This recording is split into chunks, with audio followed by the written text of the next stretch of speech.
Welcome to the Way to Go podcast. I'm Bill McMinn, along with me is Steve Sargent.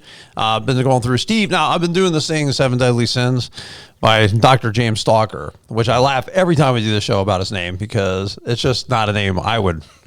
You remember Night Stalker? Yeah, Night Stalker. I do remember that, actually. Man, that's an old show. Yeah. Like right there, we're showing our age even talking about that. But he wrote in the Seven Deadly Sins, you know, what they were. And the one that, the latest one I read was envy. And every time I read one of these, I think, I don't really have much of a problem with that. And then you read it and you're like, well, maybe, maybe I could do better.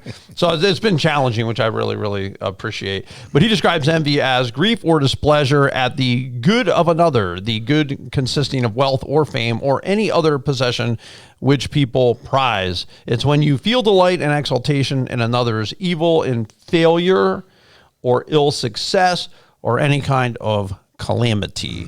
So if you're happy about that, that could be envy. So it kind of goes two ways. I'm just miserable because something good happened to you. It just makes me so mad, because I'm envious. Or ha ha ha, you fell on your face. Yeah. That could be too like an envy type thing. Yeah, that's right. And it's I think a lot of us deal with it in some way. We don't always realize it, but I realize it in myself because I don't want to feel bad for somebody, especially for something good that happened to somebody. Right. And or start, as we say, hating on them because something good happened to them. Right. We should be, happy and appreciate it because whatever good happened to them can happen to you. Right. And well, like we were talking to somebody last night in my Bible study. I was talking to this young lady about it, and she was saying sometimes it's hard for her because there was somebody, she had to work for everything, and they had a friend that daddy just gave them everything they had. So any little thing they did, anytime they needed money, daddy just writes a check and buys them everything from new cars to whatever. And she said it was hard. I said, but you have to remember, just because if that kid didn't have it, wouldn't give you more. So that guy having less doesn't put more in your pocket. So I try to remember that too. Like if something great happens to someone else and they win $1 million, well, that didn't take any food off my plate. That's right. Right. It didn't affect me, and them not having it would not, in fact, make my life better. That's right. But sometimes we forget that. That's a good way to look at it. It doesn't impact us one way or the other. We should celebrate those people's accomplishments, and because I want to treat people the way I want to be treated. Because one day, when maybe something like that happens to me, I don't want people to be jealous of me or envious of me. Right. So. Right. And well, they will be. Yeah, I know something. You know what I'm saying? They will. Well, you were mentioned in an article. It wasn't really an article. It was something on growing up in Ashtabula, who are the most impactful people or something. And your name came up several times on that post. People were commenting on it. Yeah. So maybe somebody's envious of that. Well, how come Steve Sargent got mentioned? I didn't get mentioned. Steve Sargent's getting mentioned. You and JP Ducrow got mentioned a lot. Yeah, and he's a good guy. Dynamic duo. Right. So, but people might be jealous of that. They might be envious of that. Like, well, how come they're all mentioning them and no one mentioned me and things like that? So, well, maybe because you don't live in Ashtabula. I don't know. But I thought that was great, that you got mentioned. So, yeah, I think that no matter what, somebody might be envious of it. So, to me, it's being jealous of somebody and it's being miserable because they have something that maybe you want. You wish you had that. And so it's just irking you, just working on you. Because they got some, whether it's fame or possession or a special somebody in their life that you don't have and so on and so forth. So you're a little bit jealous of it. And that's the kind of stuff we need to watch out for. What are things you would think people would be envious of? Well, let me tell you this, and this may not go over very well. I was thinking about that this morning. One of the things that I struggle with as far as envy is concerned is in sports. Okay. So, we had a little different season this year with the Browns beating the Steelers in the playoffs. Right. Well, I was quite envious of the Browns. Right. And the Browns fans. This is therapeutic for me right now to come out with this. I was not feeling good because we haven't had that much in my life. Right. And I'm used to us winning and beating them and so on. And then to watch us lose in the playoffs against them at home. They hadn't beaten us at home in 17 years. They got destroyed. Yes. And start from the first play, from the very first play. And I felt, and you got all the Browns people celebrating, posting things. Right. I didn't get in arguments with them, but I'm going to tell you the truth. I was quite envious. Right. Because the Browns are becoming a successful team. Yes, they are. And sometimes people envy the success that others might have. And plus, they just got Clowney. Can you imagine what that's going to mean for your quarterback when they play and they got Myles Garrett on one side? Yeah, they could beat him down with 2 helmets. So Clowney is a brownie. Yeah, that's right. Exactly. So I think, sometimes the friendship of a friend, if you're not the top dog, I usually don't care about that. I just like to have I always feel about all life, I just want my piece of the pie. I never want the whole pie. I never had to be the everything for anyone. You know what I'm saying? I just want my piece of the pie, really. But I can see somebody getting jealous of that. Well, how come you hanging around with them and not me? And that'd be a little bit envious. You get passed up, maybe in position, by somebody, or somebody becomes more well-known or better at something than you are. Maybe that would be, you might envy someone, the time you're not getting, right? So, you're not getting attention, somebody else is. You want that attention, so you get envious. I think that definitely happens, from time to time. What I've done, I've found myself envious at times for a number of reasons. I don't like to carry it a lot because I know it doesn't ever lead to anything good. Right. I would always pray, like, all right, God, I need you to help me. I shouldn't feel this way about this situation or that person, and I need you to help me because I don't want to. It's a weight, that I have to carry. I don't want to bear that burden. If God can bless whomever with whatever, he can do the same for me. Right. And I don't want to walk around jealous or envious and you trying to act like you aren't, right? but you really are. Right. It's miserable. It's as cruel as the grave. Right. I think about that. Like the people, especially when people die tragically, loved ones or family, friends, and that we've had to bury tragic deaths. That's what it's as bad as. Like, wow. Well, we'll talk about it some in the next podcast too, but just, I think being happy for people. And if maybe somebody's not as supportive of you as somebody else, or somebody else got something more, just try to be happy for that person. Just try to be happy that, well, yeah, that's great. I'm glad that person's, getting support, getting love, getting money, getting whatever it is. I'm happy for that. I don't need it all for myself. You know what I'm saying? So you try to be happy for others and not think about yourself. I think the more you think about yourself, the more envious you're going to tend to be. Yeah. I would assume that. Exodus 20:17. Now this is the commandment not to covet, which is the same thing. You shall not covet your neighbor's house. You shall not covet your neighbor's wife, male or female servant, donkey, ox, or anything that belongs to your neighbor. And we could put in homes, cars, gaming systems, whatever, deck, hot tubs, whatever, anything that they have. I like how the Bible or anything else. Okay, whatever belongs to your neighbor, just don't covet them. But what about coveting, your neighbor's spouse? There's some people might be envious and might really want your spouse for themselves. And I'm not saying you, Steve, but just you in general. Oh, yeah. Yeah. Right. They might want your spouse. Yeah, that's pretty bad. It's okay to look at someone's spouse or possessions and say, man, I wish I had something like that, or a car like that, or even a spouse like that. Right. But to want their spouse or their car, leaving them without, well, you really passed the line at that point. Right. And the thing is, it's not, but if you don't have it, there's no sense in running around saying you're not going to be happy unless you did, because some things you can't have. You can't, somebody else's spouse, you can't have them. There's just all there is to it. If they have a certain, maybe you got the same car they have. I don't know why you'd want to have the exact same car as your neighbor. I wouldn't want to have the same exact car as my neighbor personally. You know what I'm saying? Because I like when my wife comes up the road, I know it's her car. If everyone in the neighborhood has the same car, I wouldn't know which one's her. You know what I mean? Yeah. So I wouldn't want that either. But yeah, I just think that there are some things you just don't have, and that's how it is. So be happy for what you do have. And again, we'll talk about that more too. But emulation, he was saying, wasn't envy. Like he said, it's not envy to see somebody do something in excellence and also want to do it in excellence. To see somebody who can run a little faster to say, yeah, I think I'm going to push myself to do that. Sure. He said emulation is good-natured, envy is ill-natured. So if you're kind of, he would say ill-humored, writing over 100 years ago, you have an ill humor about something, a disdain about their success, that's envy. He said, if you're good natured and you're happy, but you want to say, hey, I think I could do that too. And you see someone with you look at modern times with a big following on Instagram or Facebook, or they're impacting people. Yeah, I'd like to impact people too. I think I can do that. Or I've had people that'll say, hey, Bill, I just heard this recently. I went to the West Side Market because I saw the pictures you had. There's nothing wrong with that. There's nothing wrong with emulation when it's a good humor. It's not a put down. They're not upset that you went. They see that you went. They think it's cool. Yeah, I'm going to do that too. Yeah. That's the difference. Emulating somebody is not envy. He said that's an okay thing. Yeah. It's when you're ill-humored or have a bad temper or a bad attitude about it, then that would be the wrong kind of envy. We should have people that we we emulate and want to, and they motivate us to do better. Right. Even without maybe saying it, or we don't know them personally, just seeing their success in a certain area makes me feel like, hey, I can do something like that, or makes me want to get up earlier or work harder in other ways. When I see my friends do well in, let's say, business, I'm happy. I mean, you're kind of in some ways in what you do, you get to be a little bit of an entrepreneur and make some decisions, and I do certainly as a church, but I run a nonprofit. You lead a nonprofit. We don't.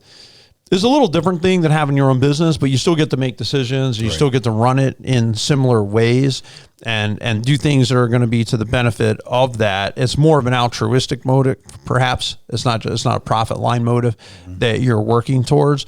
But my friends that are in business, if they do well, I'm happy. Oh, yes. I'm happy. And especially you see them working hard for it and, pushing hard. I think all those things are great. So I'm a positive person. Like when I see success, why wouldn't I want my friends to be successful? Yeah. I'm not a very good friend if I'm not happy when they're successful. I mean, I don't think I would be a proper friend. If you can't be happy for your friends and cheering them on and helping them as much as you can to achieve what their goals are, and you would hope that they would return also the favor and say, yeah, and I'm going to help you. I'm going to stand behind you too when you got stuff going on. That's right. That's the way we should be. It just comes back to that old saying that, you treat others like you want to be treated. Right. I want people to enjoy or appreciate my success. Well, I should appreciate somebody else's. Right. Especially friends. Dude, I agree 100% because envy is going to lead to a lot of unhappiness. I think that there's a lot of happiness lost just because we're wishing we had something else instead of just being happy with what we have and saying, mine's fine. You know what I'm saying? My kayak maybe not as fast as your kayak. I have a buddy, he's a faster kayak now, but before he had the slower one. Now he's a faster one. Eventually when I upgrade, I'll get one a little slimmer and it'll be a little faster, but I love the one I have. I'm happy as a clam out there. I don't feel like I bought mine used.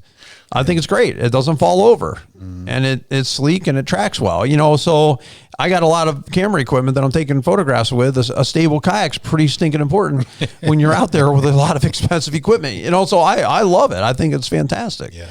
I don't mind having it used. I don't mind, my truck's 7 years old. Like that doesn't bother me. Right. As long as it's not all rusty. Yeah. Doesn't bother me. I'm like, I'm fine with it. And it runs. Right, absolutely. No, I know I'm going to have to upgrade. My wife's, hers is 8 years old. I know I'm going to have to upgrade, but it's not going to be keeping up with the Joneses. It's just going to be because, I need to make some trips. I don't know if I'm trusting it as much because it is getting older. It's getting about that season where stuff's going to start going wrong with it. So I'm thinking that way. It has nothing to do with keeping up with somebody or anything else. It's like, I just think if you can't be happy with what you have, it's just not a good day. He talks about selfishness too as being one of the root causes of envy. And just, he said, perhaps there's a way in which all of us want to be at the top of the food chain. Selfishness is, I quote now, the poisonous ingredient in envy. Selfishness is the poisonous ingredient in envy. What do you think about that? It's just being selfish. That's absolutely true. When we think of ourselves and how I can benefit and what I can do with it more than we think of others. And it's kind of like the acronym JOY, the word joy, J-O-Y, Jesus, others, then yourself. Right. And that's really how we should practice our lives. Right. Putting other people ahead of us, and God will bless us. Right. Because our heart goes out to, our neighbors, our friends, and the people around us. Right. More so than just give me mine. I don't want things just for me. Right. If I can't share with someone else what I have, if I get a bunch of food, I don't want to eat it all myself, believe it or not. I would like to share. Right. If I have a nice place to live, I would like to share, have friends over or something occasionally. Right. You don't want to just like hoard everything yourself. What good is it? No, I want I want to take ability that I have and share it with others. Even with the camera, if I can help my friend at a business, which I was able to do recently, and other friends, if I'm able to help you, good day for me. Right. I'm not looking to make anything off it or, profit myself in any way. I just want to do it for the fun of it, just to help somebody else because I like, I guess this is a good enough place to put it. I was reading that story about Jacob. When he was running, he left home. His brother Esau wanted to kill him. Right. And he slept out under the stars with a rock for a pillow. And he has a dream of the angels ascending and descending. Right. And God speaks to him. And his prayer was, God, if you give me food to eat, clothes to wear, clothes on my back, and bring me back in peace, you'll be my God. Yep. If you do that, I'll give you 1/10 of everything I have, so on and so forth. I love it. look, God, all I'm asking for, I'm just food to eat, clothes to wear, bring me back in peace. Yep. That's all I ask. And 20 years later, God did that. But you know what? God made him rich. Yeah. He became a phenomenally wealthy individual, but he didn't seek it. And that's one thing I like about him. Like, he worked for his first 14 years of working was just to marry Leah and Rachel. Right. That was his only thing that he earned from all that work was his 2 wives, which we wouldn't marry 2 wives today. But I mean, this is for the record. Yeah. But that is what happened. But he worked for 14 years. He wasn't working. And then 6 years he worked for flocks, and God kept blessing him. God kept blessing him. God kept blessing him. And so he didn't seek it. And sometimes I think that's a key thing in life. It's not, sometimes those people who really find the things that you would think that you would want are the people who sought other things first. Like, seek first his kingdom and all these things will be added unto you. And I think that for us, seeking, I didn't come to be a wealthy man into church. God has blessed me. Yes. Through other ways. God has blessed me, but I didn't seek it. Right. You know what I'm saying? That's not what I was looking for. I was looking just to help people. Right. And I think then that's your motive, then you're going to be less envious. Not saying it's never a problem. Trust me. You know what I'm saying? I don't like to get beat at much of anything. So, so maybe there could be some things you just got to, be careful of. Yeah. I think when your principle and your motive is for those things that are more, they're going to draw you closer to God versus just maybe putting you at a different end of the food chain or in a different neighborhood. And there's nothing wrong with success and desiring, maybe better things. But when your intent is like, I want to do these things so I can live, and then I'm going to do this for you, God. And I'm not saying like, hey, make me famous so everywhere I go, people will stop traffic when I come in the room and stuff. It wasn't anything like that. But God gave him everything he asked for and so much more. Right. Because of his humility in the way he asked and what he asked for. It was like Solomon too. Absolutely. Solomon didn't ask for riches. Solomon asked for wisdom. He didn't ask for his enemies to be destroyed. Right. I want wisdom, God. I'm not asking for money. And God gave him money. Right. But it's not what he was. I wouldn't put my life on that, because then you're going to tend to be envious of everyone who has what you don't, because you've made your whole life about it. So now it's a big competition with the rat race, rather than, no, I'm just here to help people and I want to enjoy life and you'll be fine. But he points out too, envy is mean spirit, he said, but there is something extraordinarily mean in the spirit, which is unhappy and disappointed because of another succeeds. It's like Proverbs 24:17 says, do not gloat when your enemy falls, when they stumble. Do not let your heart rejoice. Don't let it happen. And I think sometimes there's some of that where good they got what they had coming to them. It's not right. Yeah, when we're going to get what we got coming to us. Yeah, exactly. Because that thing works both ways for real. Well, if you do think, if you're getting to feel pretty good about yourself, I would read the 7 deadly sins, because it'll help you not to feel so good about yourself, because you'll start to realize, I definitely have stuff to work on. But he talked about you think about Jesus, he got crucified out of envy. Yep. Abel got killed out of envy. He said that envy is seen in I phrase it this way, the snarky things we say about people. He said, a great many of the worst sins of the tongue are the product of envy. It is miserable to think how much of conversation consists of disparaging remarks about the character or the talents, the position, or the conduct of others. Gossipers cannot but admit the brilliance or benevolence of the person they are criticizing. But, with how many of these envious butts is conversation garnished? Well, they're really great at this, but I know they're really, they're really talented businessmen, but and you're about to slam them because you're envious of them. And then they say they'll also use the words of other people. I didn't really say it, but so-and-so said it. So-and-so said that about him. I didn't say that, but I'm going to let you know that so-and-so thinks this about him. So I'm going to name drop in a bad way. I'm going to name drop bomb you to make you look worse. You know what I'm saying? Because so-and-so said this about you. Yeah, I mean, he said that's where envy shows up, the snarky things. He said it's being petty. Just being really, really, really petty. And my question is this: do you think we can be easily prone to being petty? Yes, we can. How do you think of that? Because I was trying to think about that. Like, he talked about being petty. I was trying to think, like, what would be petty? Just getting upset about stupid stuff? I mean, would it be the things that don't really matter? Somebody, somebody's going slower than what you would want to go, right? And they're maybe slowing you down for about 30 seconds. And it seems like 30 hours, right? And we're just mad and just like, for real. It's not the end of the world, really. No, yeah, we make a big deal of things. The road rage, where it comes from. Are you for real? You'll kill somebody because they're going too slow or something like that. Are you really making serious? mountains out of molehills? That's right. Yeah, I think of the pettiness. I thought it was a challenge. Maybe somebody will say, well, how come, they didn't, recognize me, or how come they didn't like my posts, or how come I think people in, especially a social media day, like my wife's not much into social media, and I kind of commend her.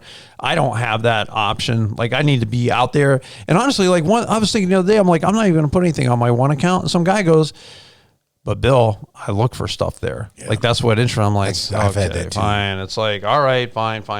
So I'll do it because I know people want to see, some of the stuff that you've seen and you're up to, or some of the beauty that you've come across. And I think it's a good thing to share it, but you just can't get petty about stuff. Because a lot of times the stuff that you're thinking about and you're reading something into, no one else is. Yep. It's not personal, just how it happened, right? But we'll get petty about it because we're going to be envious. But we're going to tune in. We're going to come back to the subject, actually, and talk about the answer to envy, if that's okay, Steve. And I appreciate you tuning in. Hopefully it's been helpful and challenging. I know it certainly spoke to me. So have a great and an awesome week.